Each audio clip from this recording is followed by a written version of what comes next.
আজকের এই সমাবেশ থেকে যে কর্মসূচি শুরু হচ্ছে, আমি বিশ্বাস করি আপনারা প্রত্যেকে যদি সচেতন ভাবে এই বিষয়টিকে নিজের দায়িত্ব মনে করে আপনার প্রতিদিনের জীবন আচরণে কিছু পরিবর্তন আনেন, আপনারা যেখানে থাকেন প্রতিবেশী, বন্ধু বান্ধব, সন্তান, আত্মীয় সকলকে যদি আমরা সচেতন করে তুলি এবং আমাদের সামান্য একটু দায়িত্ব আছে, আমরা নিজেরা যে জায়গাটায় থাকি, যেখানে লেখাপড়া করি, যেখানে কাজ করি, শুধুমাত্র নিজের জায়গাটুকু যদি আমরা একটু পরিষ্কার রাখার চেষ্টা করি, শুধু ডেঙ্গু নয়, আমাদের সার্বিক জীবনটি, প্রতিদিনের জীবনটি আমাদের আগের চেয়ে ভালো হয়ে উঠবে। তাই আজকের এই অনুষ্ঠানের মূল উদ্দেশ্য যে স্বাস্থ্য, জনগণের সুস্বাস্থ্য, সুস্বাস্থ্যের বাংলাদেশ গড়ে তুলতে আমরা সরকারে আসার পর থেকেই নানাবিধ কর্মসূচি নিয়েছি এবং এই কর্মসূচিগুলোতে জনগণের সম্পৃক্ততাকে আমরা সবচেয়ে গুরুত্ব আরোপ করছি। কারণ একটি জাতি তখনই উন্নত জাতি হয়ে ওঠে যখন জনগণের প্রতিটি অংশের কাছে সেই সচেতনতা, সেই উন্নয়ন, সেই সুস্বাস্থ্যের সুফল আমরা পৌঁছে দিতে পারি। আপনারা জেনে খুশি হবেন, ঢাকা উত্তর সিটি কর্পোরেশনের সুযোগ্য প্রশাসকের নেতৃত্বে আগামী 3 মাস যে কর্মসূচিগুলো গ্রহণ করা হয়েছে, সেখানে একদিকে যেমন আমরা জনগণকে সচেতন করব, আমরা এখানে নিয়মিত রাস্তাঘাটে পরিষ্কার করা, ওষুধ দেওয়া, সেই কাজগুলো চলছে এবং চলবে।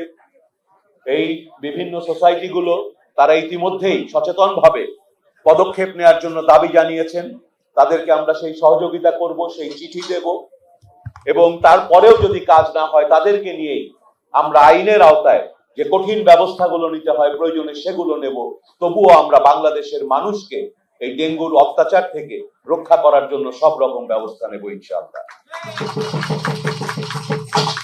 আমরা মানুষকে সম্পৃক্ত করার জন্য এখন থেকে জুম্মার নামাজেও খুতবায় ডেঙ্গু সম্পর্কে সচেতন করা হবে।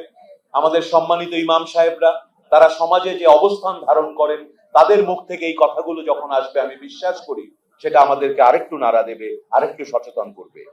আমরা পুরো মাস ব্যাপী র্যালি এবং মশার প্রজনন স্থল প্রদর্শন এবং সেই জায়গায় ওষুধ দেওয়া, এই কাজগুলো চলবে।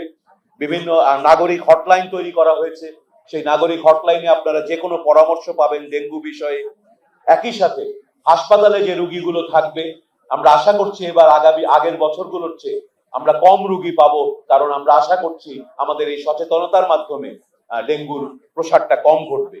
তারপরেও যারা আক্রান্ত হবেন, আমরা নিয়মিত হাসপাতাল থেকে তথ্য সংগ্রহ করব।